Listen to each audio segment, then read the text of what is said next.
यदि बिंदु ए के निर्देशांक, बी के निर्देशांक, सी के निर्देशांक, डी के निर्देशांक इसी क्रम में लेने पर समांतर चतुर्भुज के शीर्ष हो तो एक्स और वाई ज्ञात कीजिए। तो मैं इसको डायग्राम के माध्यम से समझाता हूँ आपको। ये डायग्राम है।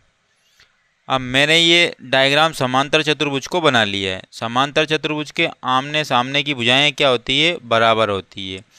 ये बिंदु ए है, ये बिंदु बी है, ये बिंदु सी है, ये बिंदु डी है और इनके निर्देशांक ये उनके पास में लिखे हुए हैं। मैंने ए से सी को मिलाया और डी से बी को मिलाया। तो डी से बी को मिलाने पर, ए से सी को मिलाने पर जो एक दूसरे पर इंटरसेक्ट करते हैं अर्थात काटते हैं वो बिंदु ओ है। तो ये विकर्ण जो है ना, ए सी और बी डी एक दूसरे को जहाँ पर काटते हैं तो उस बिंदु से इधर वाला हिस्सा और इधर वाला हिस्सा बराबर भागों में बढ़ जाता है। उसी प्रकार से ए सी जो मध्य बिंदु था, उस बिंदु ने ये वाले भाग और ये वाले भाग को आपस में क्या है? बराबर बांट दिया है। इसी प्रकार मैंने यहाँ पर निशान लगा के रखा, ये इतना हिस्सा बराबर है इतने हिस्से के। उसी प्रकार डबल निशान लगा, इतने हिस्सा का बराबर है इतने हिस्से के, अर्थात ये वाला हिस्सा बराबर है इस पॉइंट से, इस पॉइंट से ये वाला हिस्सा और ये वाला हिस्सा बराबर है। तो इससे अब आइए हम देखते हैं एक्स और वाई को ज्ञात करते हैं। तो यहाँ पर हम निकाल लेते हैं, पहले तो लिख लेते हैं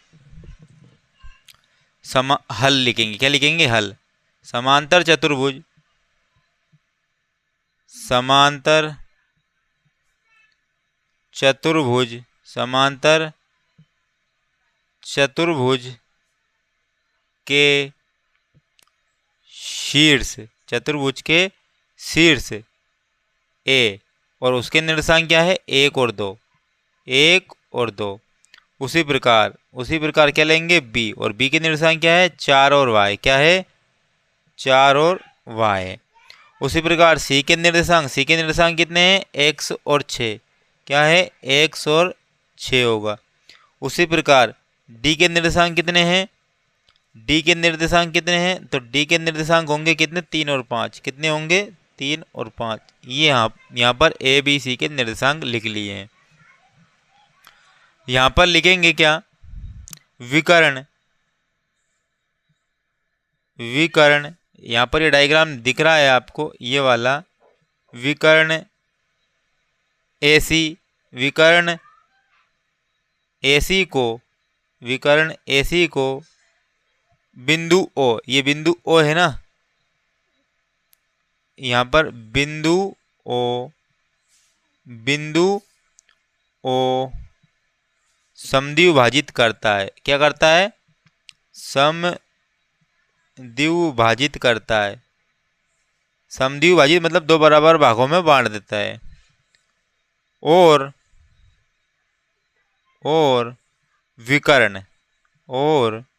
विकर्ण, बीडी को बिंदु ओ समद्विभाजित करता है, समद्विभाजित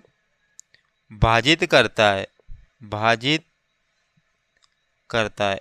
इतनी बातें हमने यहाँ पर लिख ली है।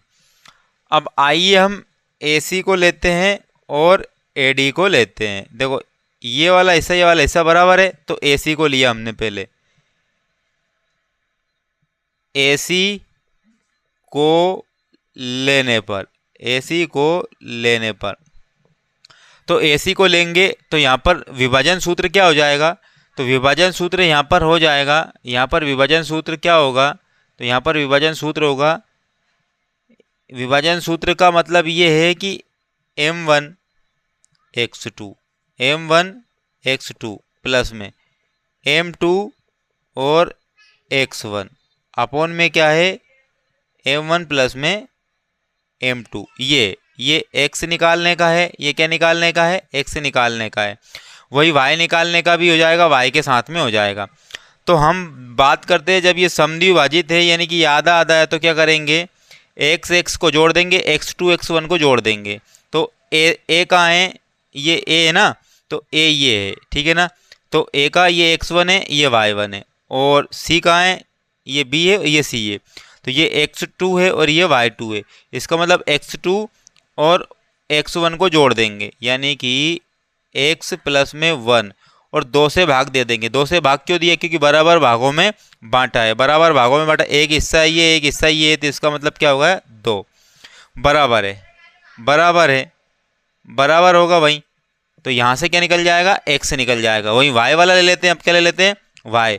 तो ये y1 है और ये क्या है? y2। तो 6 + 2 ले लेते हैं। क्या ले लेते हैं? 6 + 2 और बटे में 2 ले लेते हैं। तो यहाँ से क्या है? इसको निकाल लेते हैं, पहले x को निकाल लेते हैं। तो देखो 2 से 2 कैंसिल हो गया। यहाँ से x + 1 बराबर 6 और 2 कितने हो गए? 8। तो x बराबर यहाँ पर 8 और जब उधर जाएगा तो क्या हो जाएगा? माइनस। तो x बराबर कितने हो गए? 7 हो गए। x बराबर कितने आ गए? 7 आ गए। अब वहीं हम किसकी वैल्यू निकालेंगे?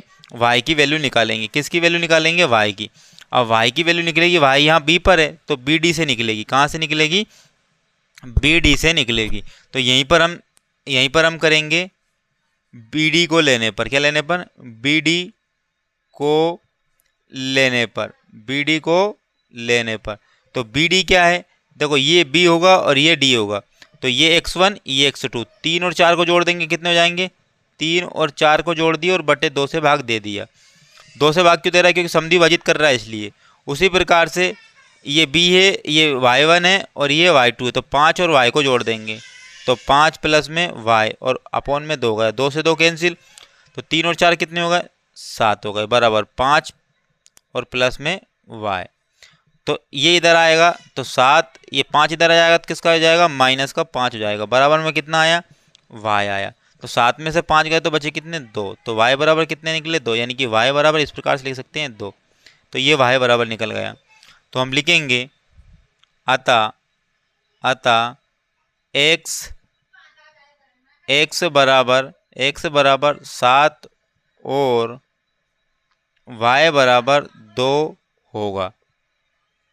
और यही हमारा क्या हो जाएगा? आंसर हो जाएगा।